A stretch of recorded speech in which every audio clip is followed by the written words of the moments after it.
everybody, and welcome back to Only Stupid Answers. This is the show where we answer your questions about movies, TV shows, comic books, romance. Oh my God, we're going to be talking about romance in movies this week. You bet we are. I'm your host, DJ Wooldridge. With me, as always, is Roxy Stryer. Roxy, how are you doing? I feel like I twisted your arm on this one, DJ. I've inundated your brain. Romance, maybe that. Shipper ships, lover, love, shipper ships. And you were like, you know what I think we should do this week? And I was like, Yeah. oh, no. Yes. I'm so grateful to do this show with you because it does allow me, there's for people that don't know, only Roxy knows. I'm telling you all right now what we're doing. There's been a lot of discourse online about romance in movies and sex in movies and stuff like that.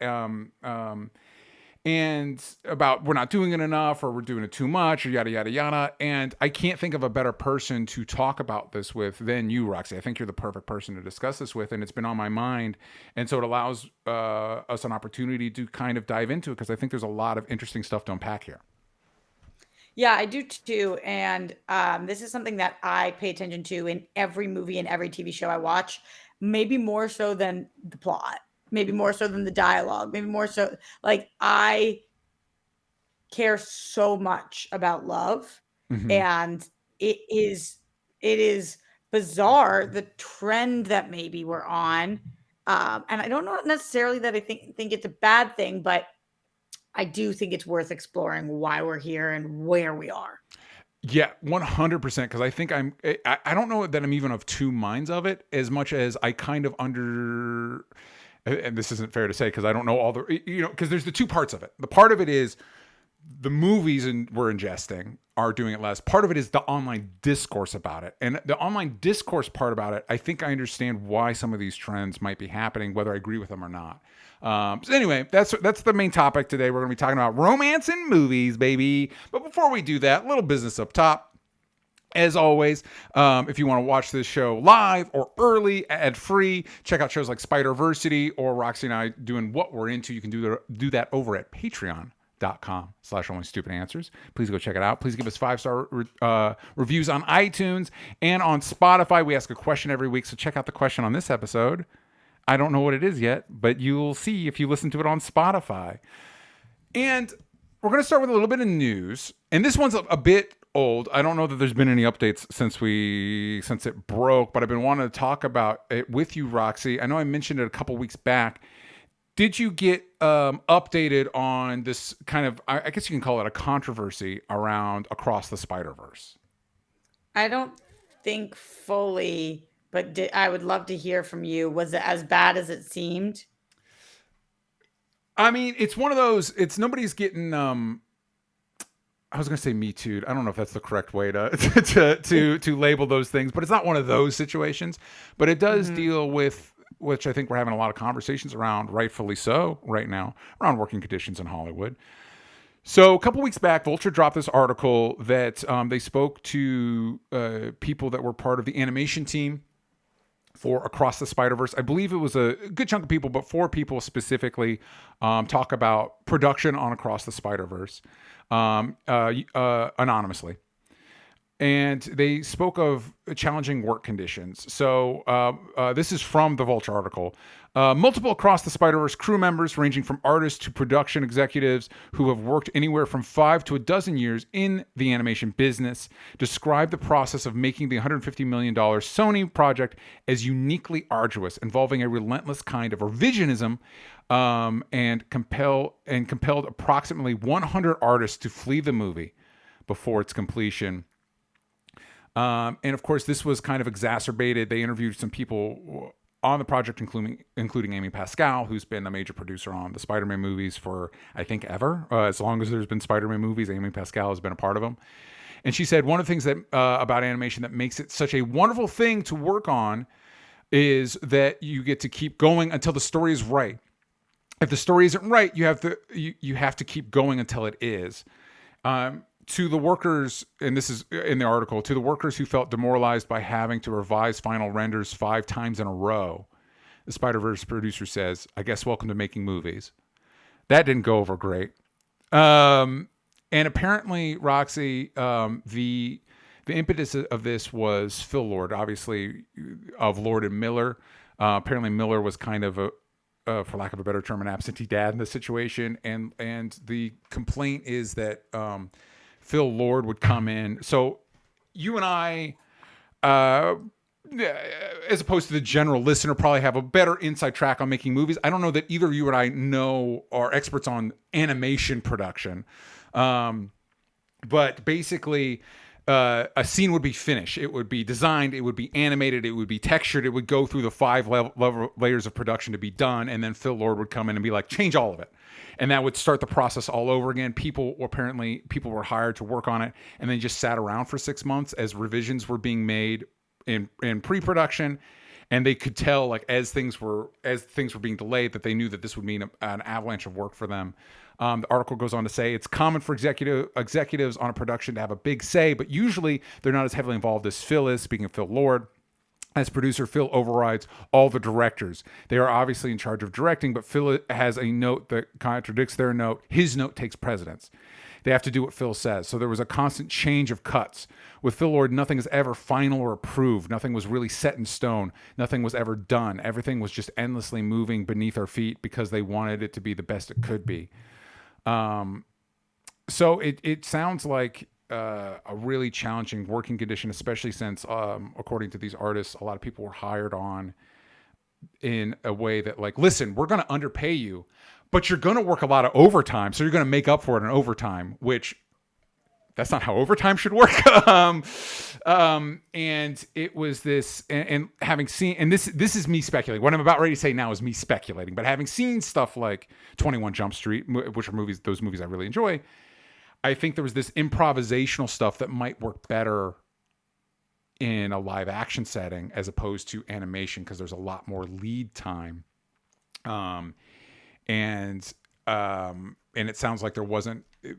It sounds like, from reading the article, Phil Lord's production mindset is, you make the thing, I'll look at the thing and decide whether that's the thing I want, which I don't. Putting myself, going back to my days as an editor, I was like, that sounds like a fucking nightmare. So those are kind of the broad strokes of the situation we're talking about here. And to this point, other people, people have said, like, oh, there's a production coordinator that says that's not the case. Of course, Sony's denying everything. I will say, when Across the Spider-Verse came out, a lot of people complained about the sound mix. And so Phil Lord went online like, well, if you don't like the sound mix, go talk to the projectionist and ask them to change it or something like. And that was not him being sarcastic. He was actually asking people to do that. They updated the sound mix, but apparently when that came out, there were more changes to the movie. Lines had been changed, scenes had been changed. So when an artist says, like, yeah, it was never done, we were all changing it, I think, to me, that's evidence of, like, even when you just had to do a different mix, they still tweak things and change things. Like, yeah, it sounds like micromanaging to me. But anyway, that's the broad strokes from the article. What do you think, Roxy?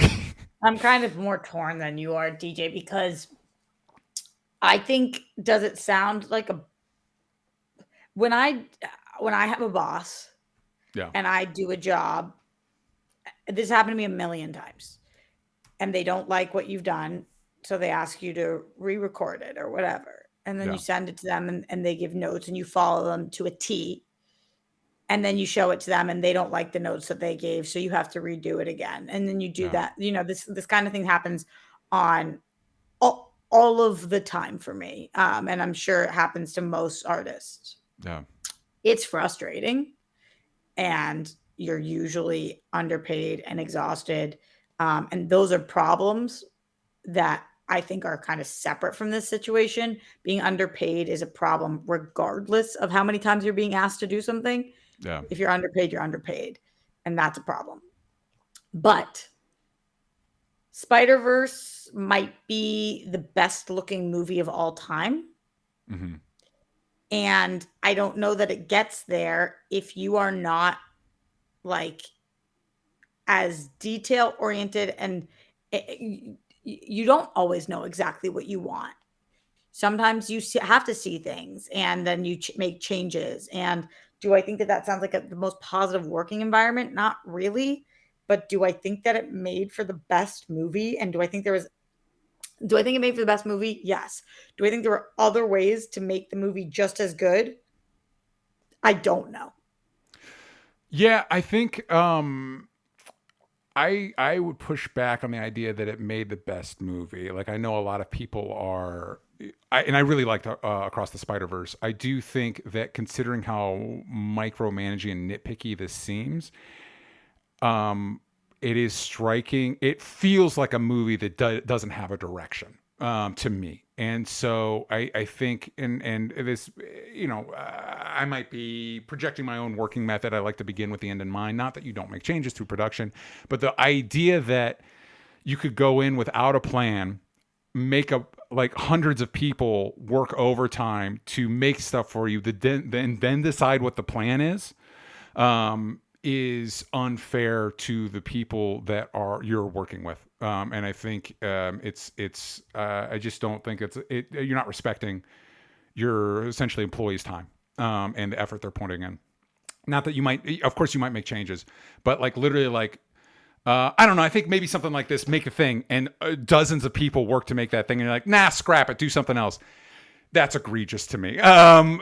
Which seems like the situation we're in. It's not like, okay, I've written the script. Here's the plan. We're doing these things. Okay, I think this isn't quite working. This isn't quite working. Let's tweak these things. Let's rework these things. You pick your battles and you kind of like to make the best thing, but you have it going, have a plan going in like, we kind of have a script, just start making stuff. And then once I start seeing stuff, I'll figure out what I want. It's like, well, no, but that's people's time and energy and effort.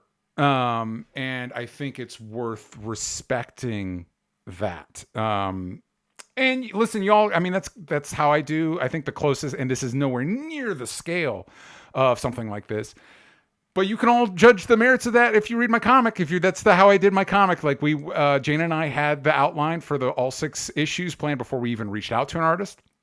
When we reached out to the artist, we picked people that we kind of knew it was mine. And I knew once we got to a stage, like to me, what this sounds like is I've had it penciled, I've had it inked, I've had it colored, I've had it lettered, and now I want a completely different set of pages, but I'm not paying people anymore. That's egregious. Like that's not a good way to treat your workers. Like there's stuff that like once you get to a certain stage, it's like I can't go back and ask these people to redo this. It's not fair. It's not fair to them. It's not fair to the time. It's not fair to what I'm paying them. And so you move forward. That's me. And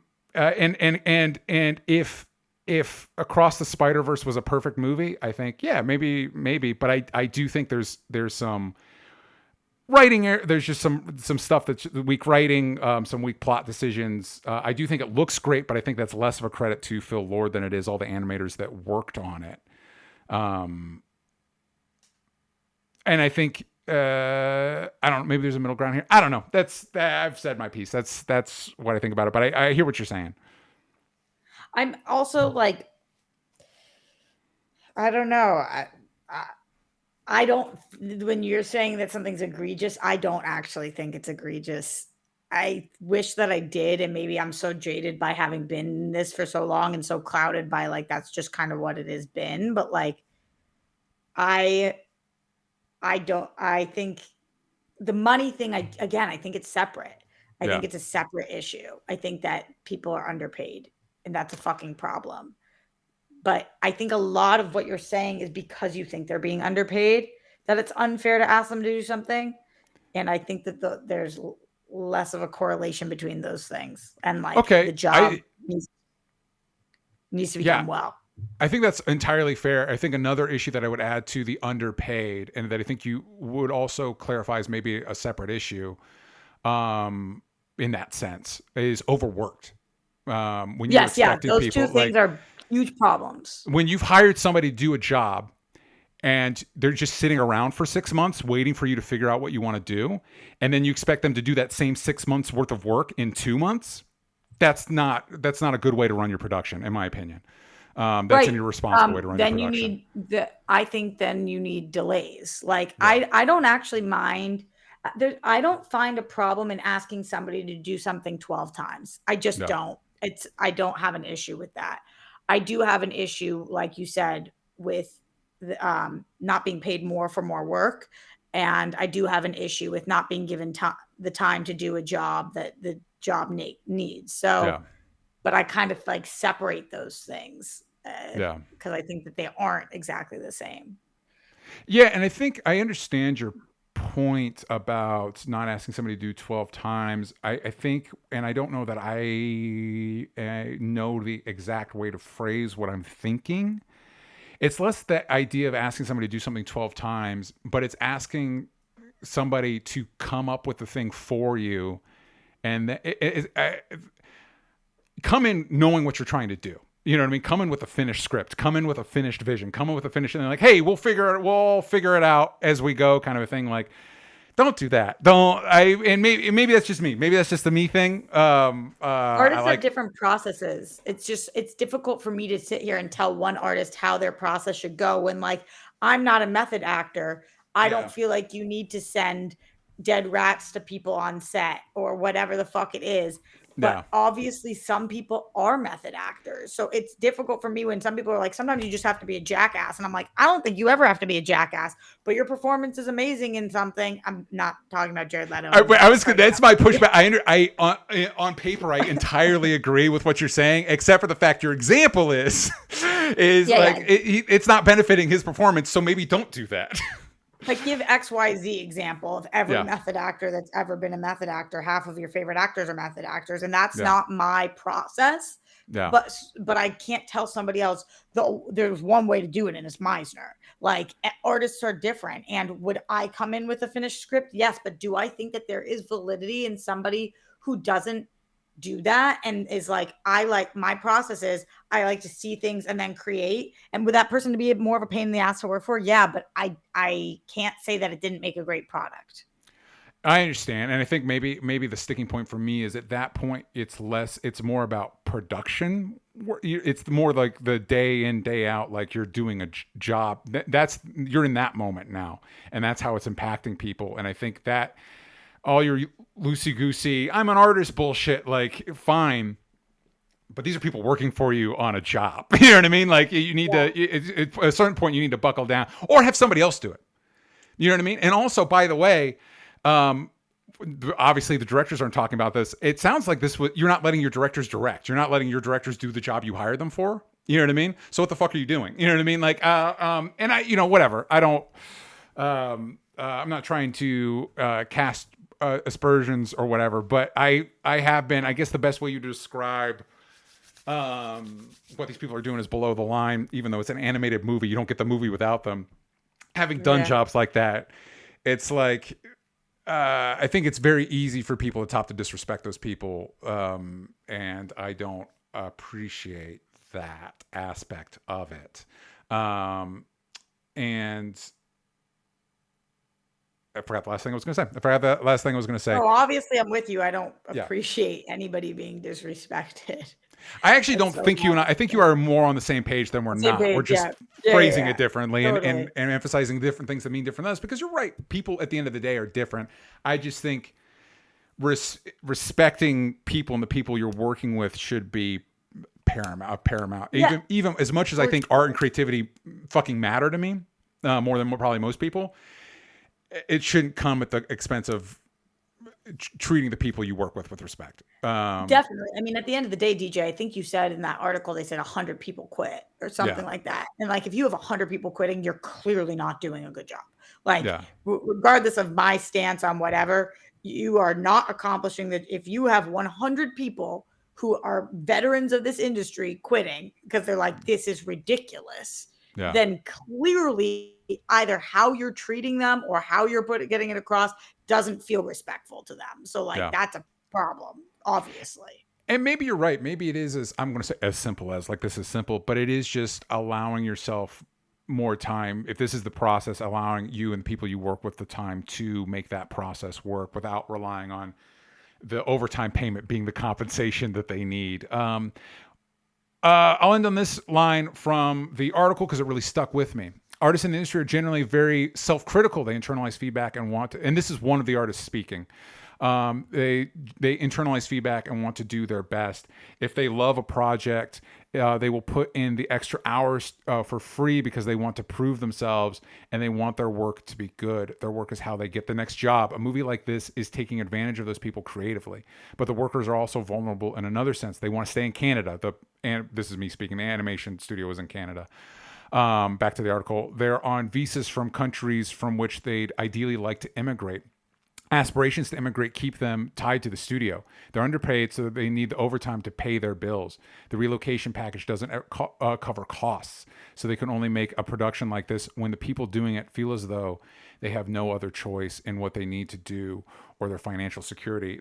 That's no way to live your life. And I think this, me speaking, this ties to the WGA strike because, and I think Roxy, I know you can attest to this as well. I think one of the weird situations about the industry and is we're here because we love it, and that allows us to put up with a lot more that maybe we shouldn't, and allows people to take advantage of us. And unfortunately, that's why unions fucking exist, so that we collectively can argue for better treatment.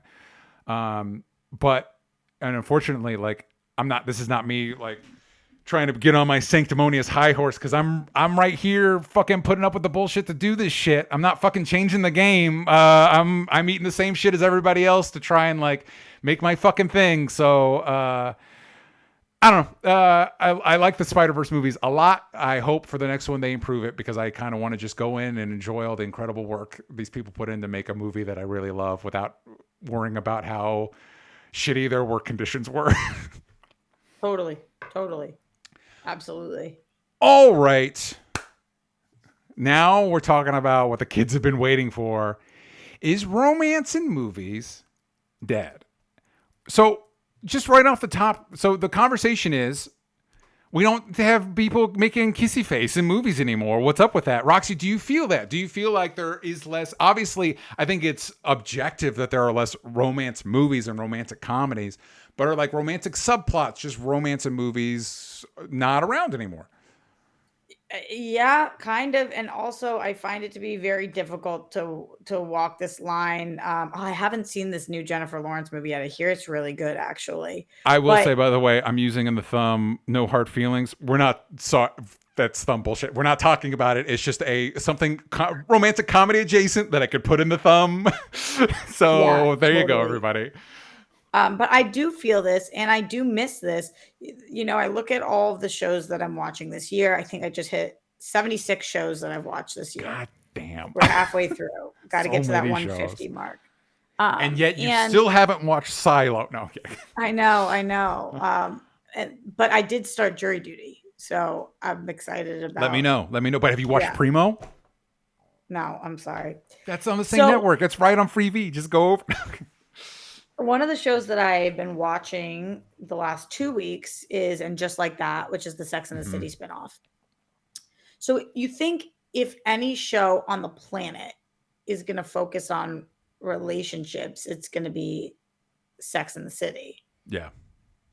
But they're like not, and there's a lack of sex, and it's kind of all city, no sex. Mm-hmm.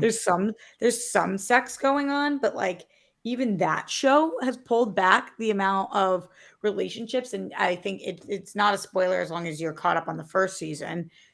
Prior to the actor who playing Mr. Big getting in trouble for being a not good guy, Yeah. he was already written off the show because they killed him off.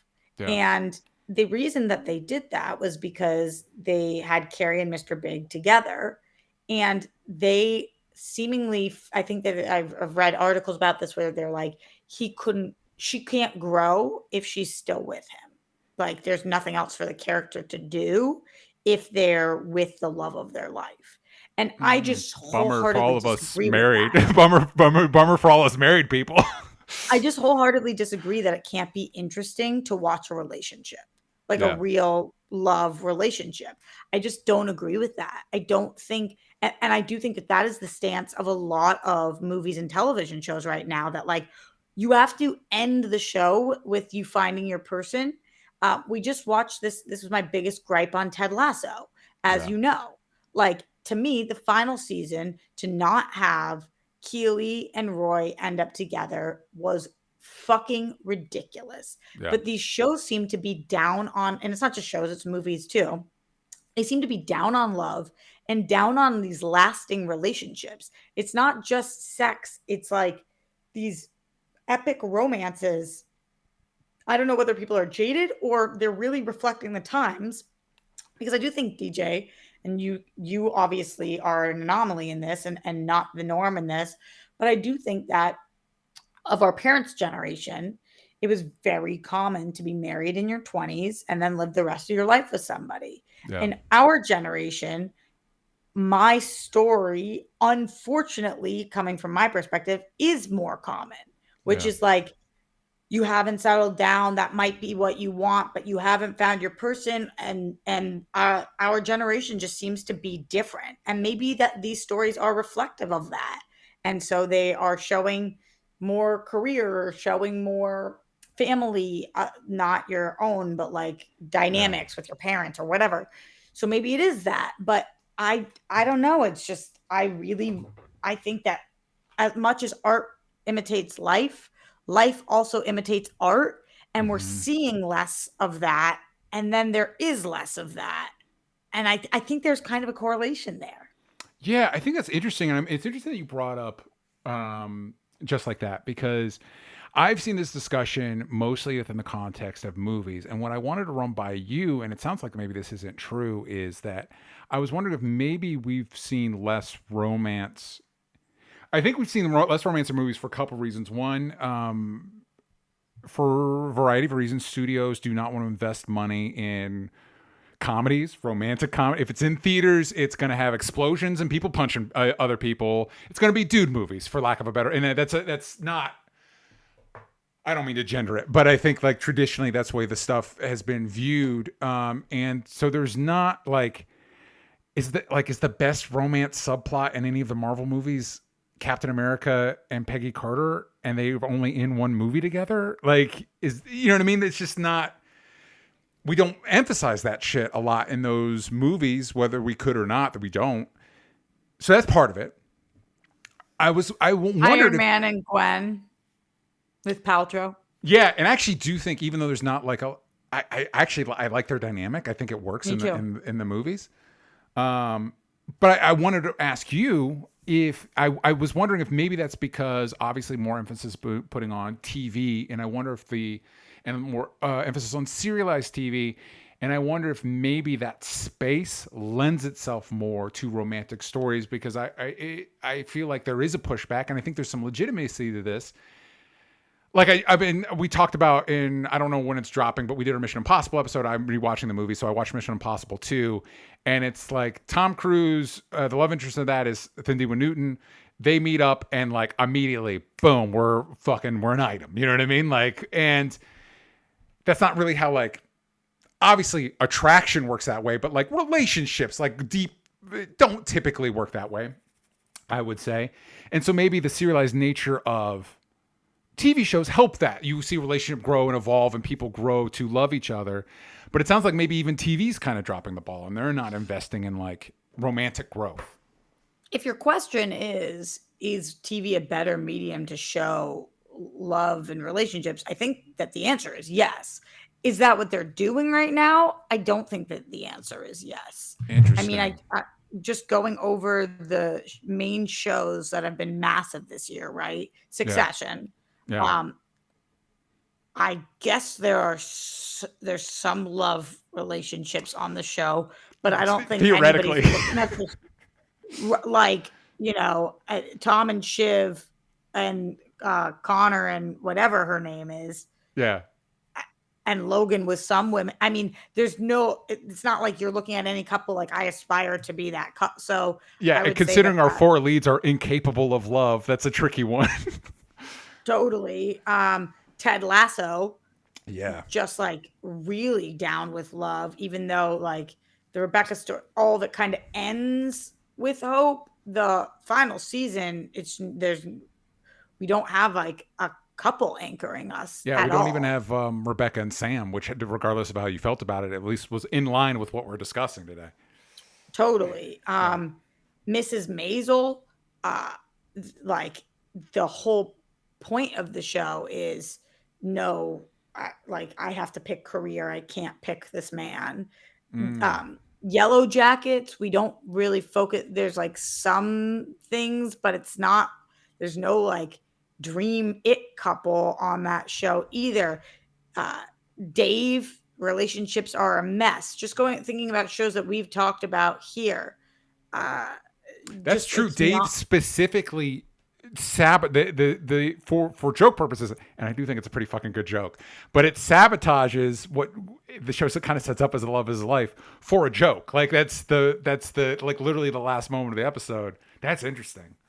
Yeah. So, and those are just some, I could name 15 more right now, but you're getting the trend that I'm going on, which is just like a lot of these shows. There are love storylines, but they're super fucking messy, and or romantic storylines, but they're super messy. Um, and yeah, even the I don't want to give spoilers on the bear, but we broached the subject this season, and it's like a mess.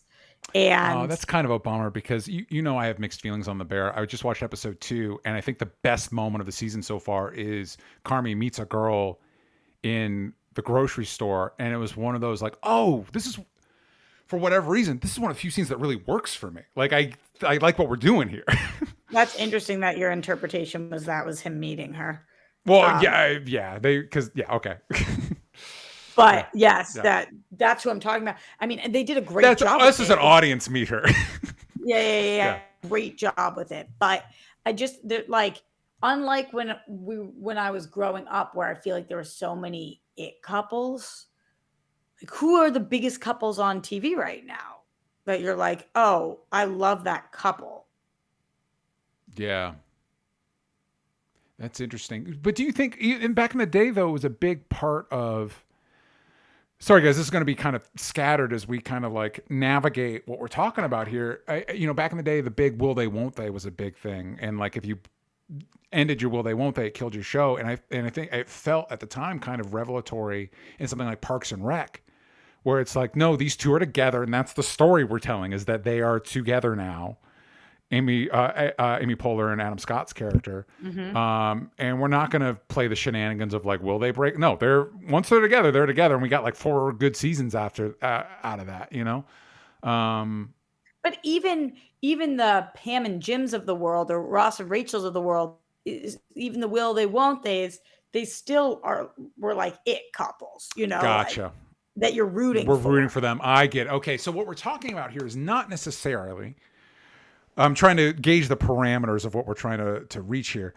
Not necessarily found a person, no problems, whatever, but like a couple that we're rooting for, whether they're together or not, something we can, not just that we're rooting for, it feels like the show, because I think about the Roy and Keeley, it felt like the show was actually actively working against us there, but like something the show Right. wants us to root for too.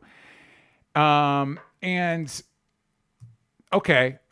And just, I think maybe, correct me if you feel like I'm off base here, a general openness or what's the word I'm looking for? An appreciation of romance.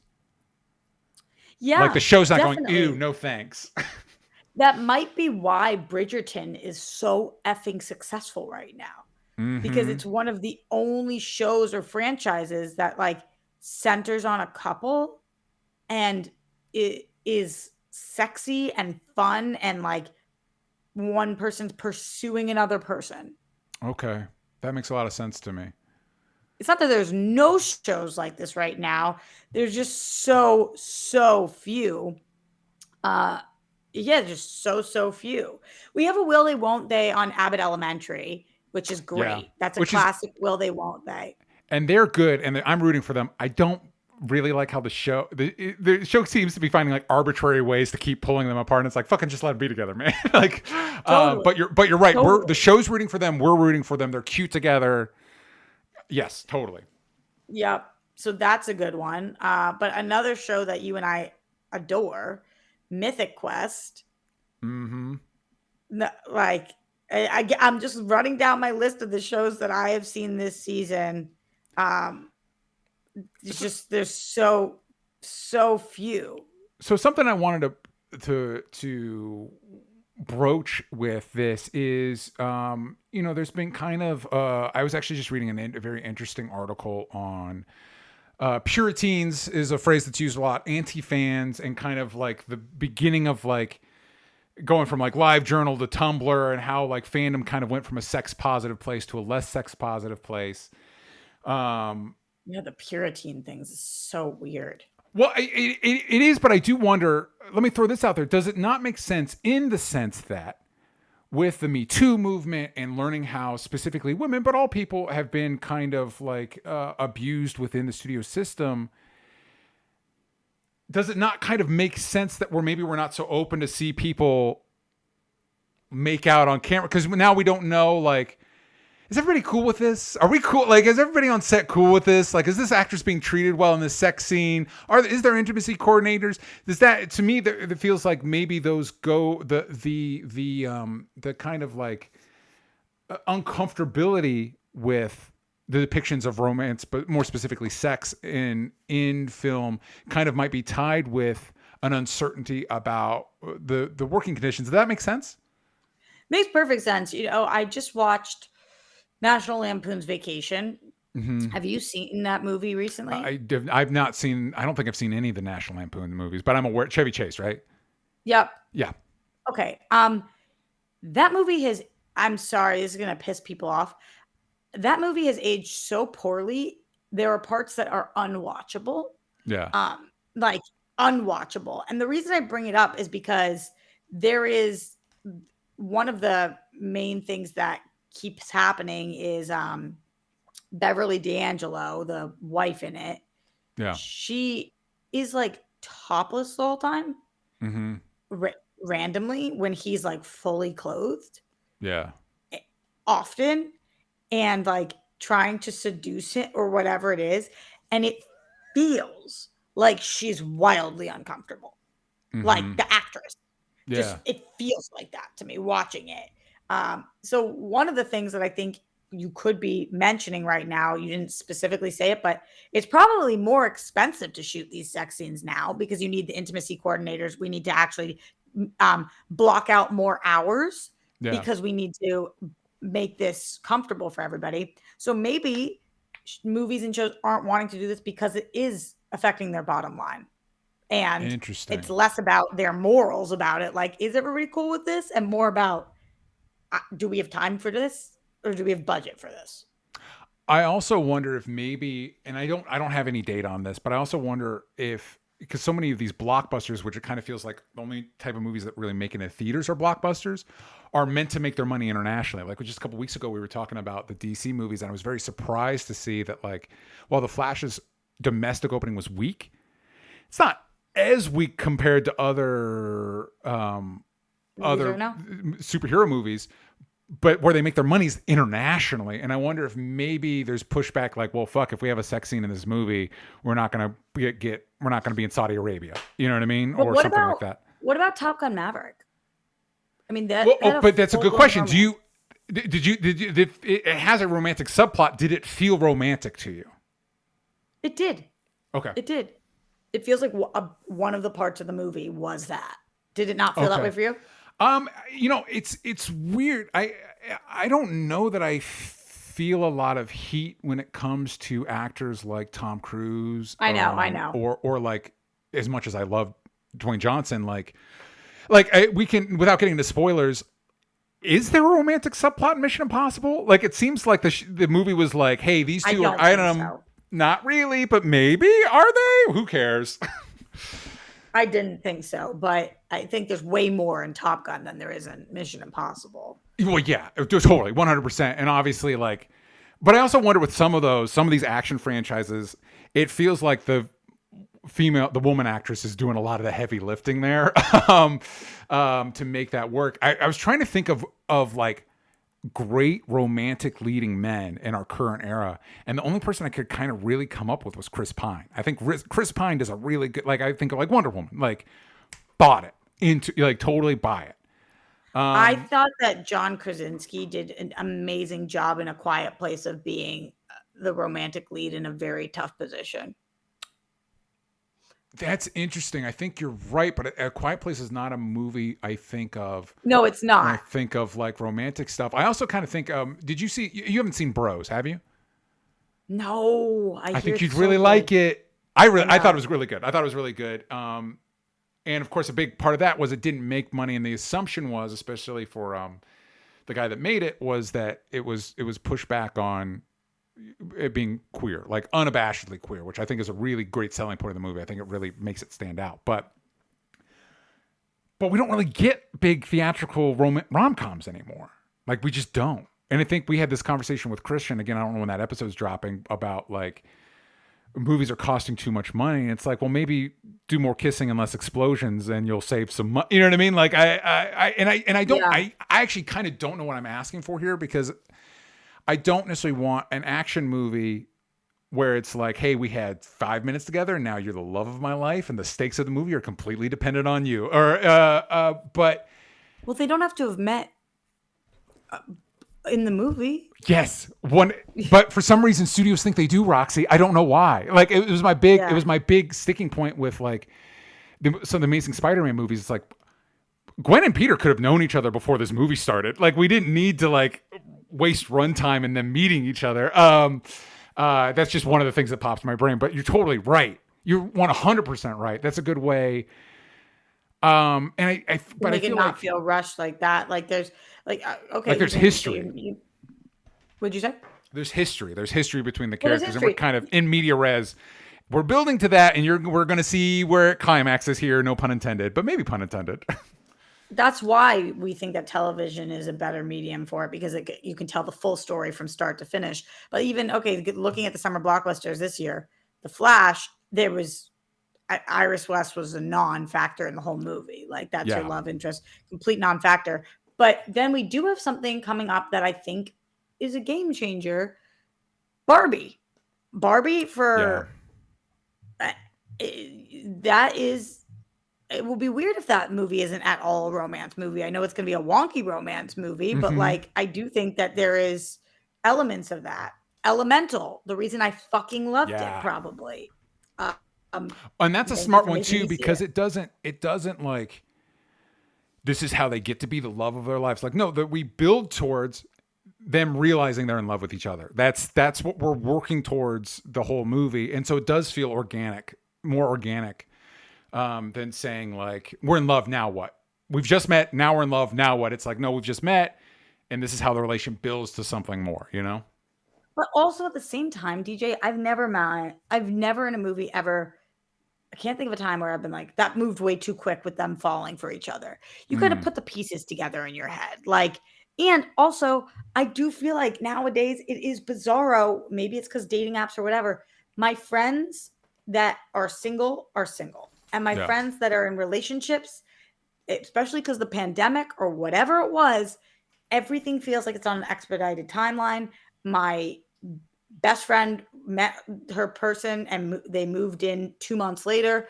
My other one of my closest friends, they are engaged after a year. Like the another one of my friends who's now been with her husband for a few years, they moved in together on the first date. Like there is it's not like this doesn't exist. It's not yeah, like movies are like, this is fast.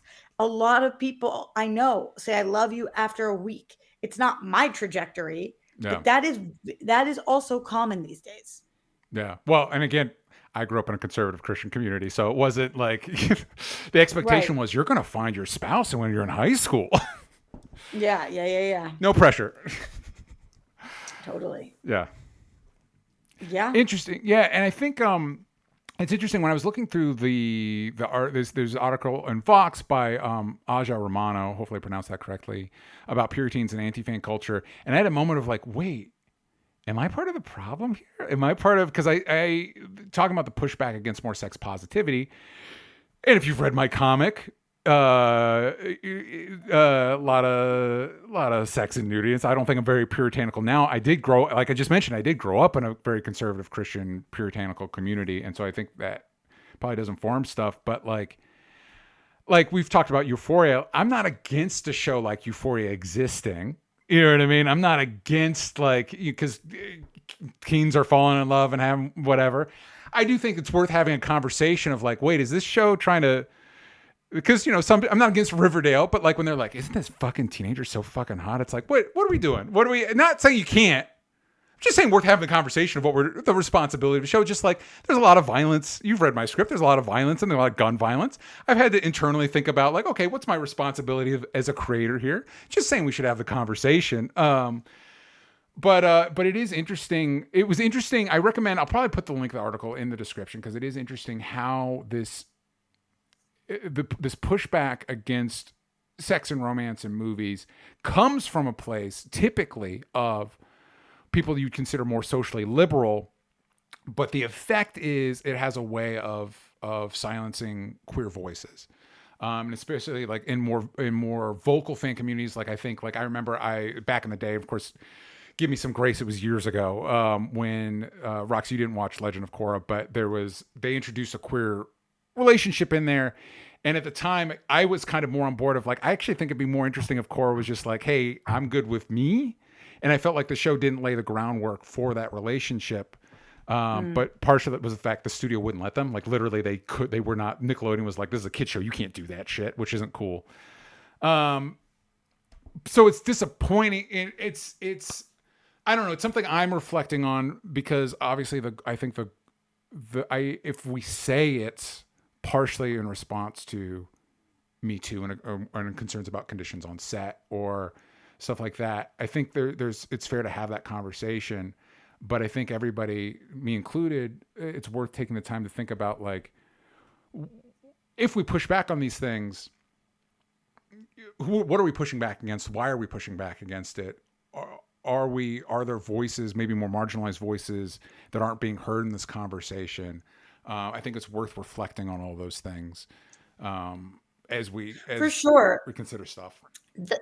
The one couple that we're seeing right now actually have sex on and just like that is actually a queer couple.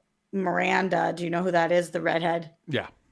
Okay. Yeah. Left her husband like extremely abruptly, yeah, and fell in love with a non-binary person who used to be on Grey's Anatomy.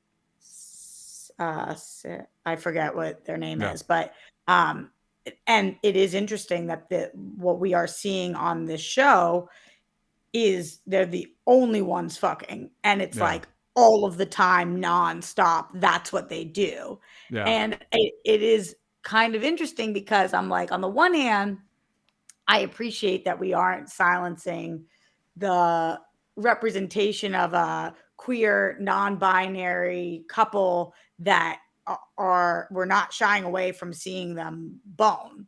Yeah. But on the other hand, I'm like, I don't know this character at all. I have no feelings towards this character. You literally threw them at us, didn't tell us anything about them, and now we're supposed to be rooting for Miranda to leave her husband for this person. Like, you've kind of made them the villain of the show. And I've heard a lot of pushback against that. I don't follow the show, obviously, but I've seen a lot of pushback for that specific plotline. And I do think you're touching on something tricky in that, like, we want more representation, but like sometimes mainstream media is like bad at it. Like it's like, well, you're not. I appreciate the effort, I think.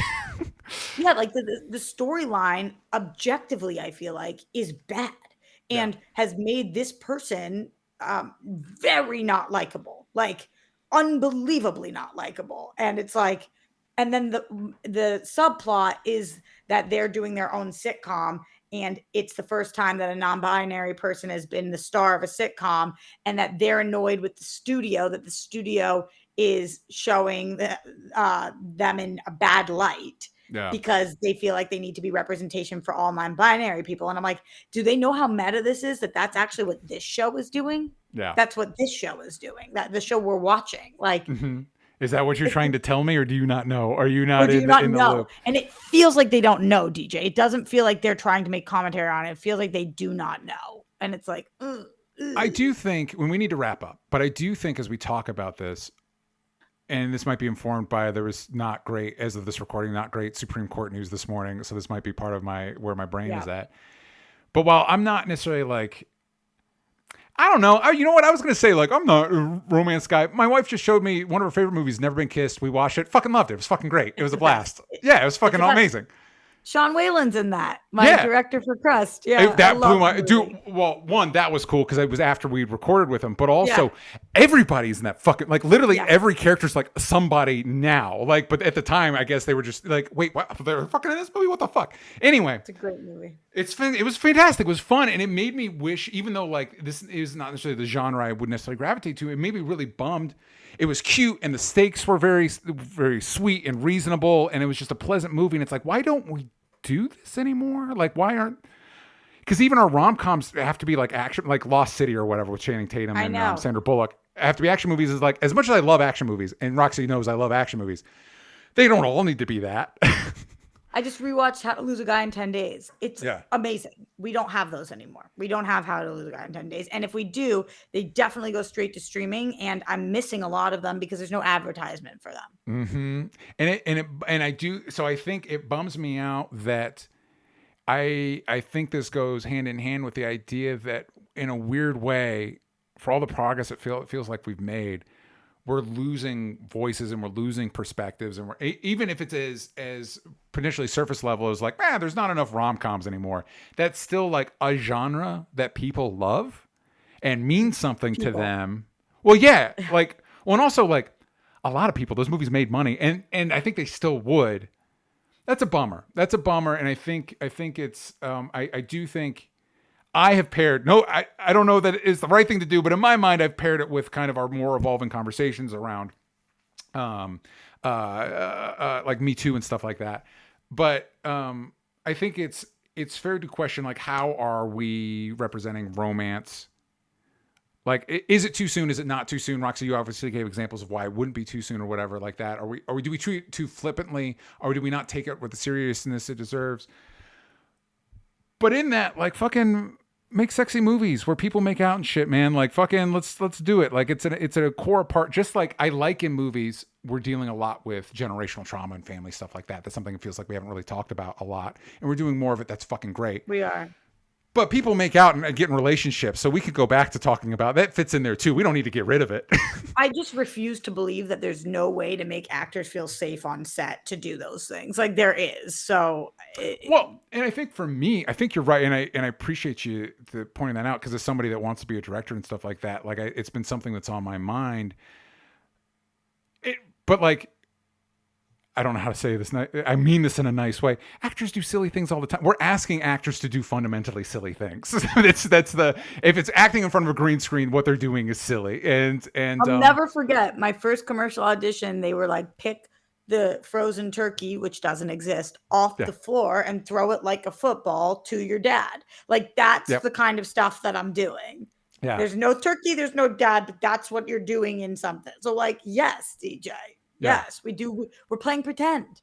So I think in general, my stance is, as long as everybody's consenting adults, man, you know, totally. But like real, like legit consenting, like we legit consenting adults, legit on all those levels, ensured, like, we can be more open to stuff. I feel like we can start being sex positive, romance positive again. I feel like that's because, and also, it's not like Me Too did the trick. It feels unfortunately, it feels like we didn't make much progress on that front. Anyway, final thoughts on this, Roxy, before we wrap up. I feel like we could talk for a whole nother hour about it, but we need to wrap up. Just that I'm a lover, love shipperships. I would love to see more love because I think it's realistic. Love is everywhere. It's not something we're trying to pigeon into stories. Love should be in action movies, should be in superhero franchises, should be its own genre. It's valuable enough, and I don't think it's ever the wrong message to send that we need more love out there. Totally agree. Couldn't agree more. Thank you everybody for listening. Roxy, where can the people find the stuff you're working on? Everywhere at Roxy Stryer. You can find me at DJ Talks Trash. You can follow the show everywhere that matters at Only Stupid Answers, but on Twitter. Think of the vowels from stupid. And we will see you all next time. Bye, everybody.